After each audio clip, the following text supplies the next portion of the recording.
Hello everyone, আসসালামু আলাইকুম।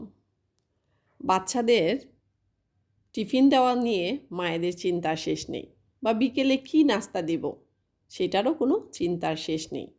তো এরকম মজাদার যদি ভেজিটেবল উইথ চিকেন রোল বানানো যায়, তাহলে কিন্তু আর সেই চিন্তাটা থাকে না।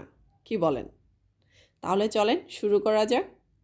তো আমি এখানে প্রথমে একটা মিক্সিং বল নিয়ে নিয়েছি, আর এই আজকের রোলটা বানানোর জন্য আমি এখানে 2 কাপ পরিমাণ ময়দা নিয়ে নিয়েছি। সাথে দিয়ে দিলাম পরিমাণ মতো লবণ, আর দিয়ে দিচ্ছি একটা আস্ত ডিম। আর এখানে আমি ঠান্ডা পানি নিয়ে নিয়েছি। পানিটার কোনো মাপঝোঁক নেই, আমার যতটুকু প্রয়োজন আমি ঠিক ততটুকুই নিয়ে নিয়েছি। আর এই যে দেখতেই পাচ্ছেন, ব্যাটারটা কিন্তু এরকম হবে। তো ব্যাটারটা পুরোপুরি যখন কমপ্লিট হয়ে গেছে, যারা আমরা পাটিসাপটা পিঠা বানাতে পারি, ব্যাটারটা কিন্তু অনেকটা ওরকমই হবে। এরপর আমি একটা তাওয়াতে আস্তে আস্তে ব্যাটারটা খুব সুন্দর করে রুটির মতো দিয়ে দিলাম। আর এই যে ভিতরে যে পুরটা দিব, সেই পুরটা দিয়ে দেন আমি তাওয়ার উপরেই কিন্তু বটে নিচ্ছি, মানে রোল আকারে শেপ দিয়ে নিচ্ছি।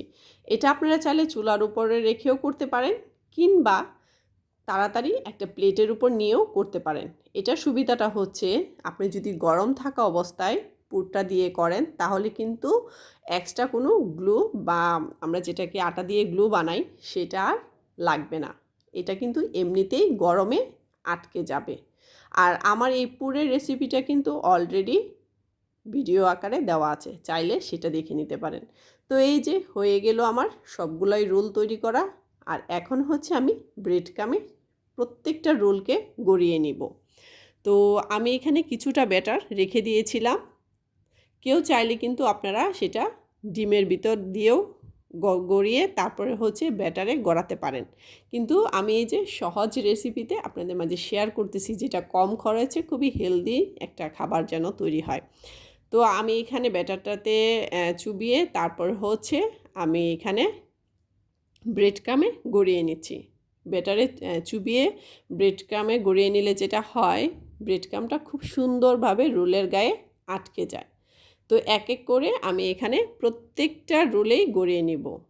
এখনও পর্যন্ত যারা আমার ভিডিওতে আমার সঙ্গে আছেন, তাদেরকে অসংখ্য ধন্যবাদ। যদি ভালো লেগে থাকে, লাইক কমেন্ট করতে ভুলবেন না, আর অবশ্যই শেয়ার দিয়ে দিবেন। তো এই যে এখন এক এক করে আমি সবগুলা রোলেই এভাবে গড়িয়ে নিব। আর হ্যাঁ, এটা কিন্তু আপনারা চাইলে এখনই ভেজে খেতে পারেন, কিংবা ওই যে বললাম বাচ্চাদের টিফিনের জন্য আপনারা ফ্রোজেন আকারেও কিন্তু এটা মাসখানেক আপনারা ফ্রিজে ফ্রোজেন করতে পারেন। যখন ইচ্ছে তখনই বের করে ভেজে খেয়ে নেবেন। তো কেমন হলো আজকের রেসিপিটা, অবশ্যই সেটা জানাবেন। আজ এই পর্যন্তই। আল্লাহ হাফেজ।